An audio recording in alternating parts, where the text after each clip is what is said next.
At kung ikaw ay naka-genuine parts pa rin, ay di ba napapansin mo yung nagbe-bengkong na?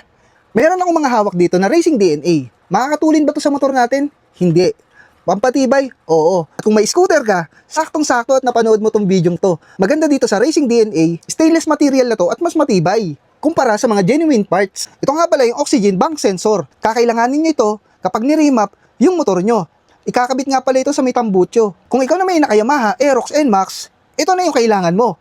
Meron tayo ditong bell nut, washer, at syempre doon sa pulley washer. At may kasama din siyang nut washer. Kinagandahan nga dito sa Racing DNA, pagdating kasi sa CVT, sa bell nut, ay nakahiwalay yung washer. Dito kasi ay nakakabit na yung washer at yung nut. Kaya mas maganda, gumamit ka ng Racing DNA. At kung gusto mo naman, dalawa yung bibilin mo, meron din sila na bell, washer, at syempre, pulley nut, washer.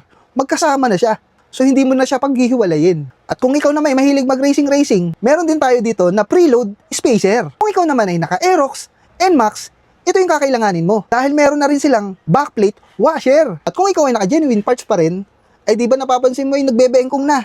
Ito ang subukan mo, itong Racing DNA. Ilalagay ko na nga lang pala ito sa may description. Pindutin mo lang yung link at mamili ka na dito kung anong gagamitin mo.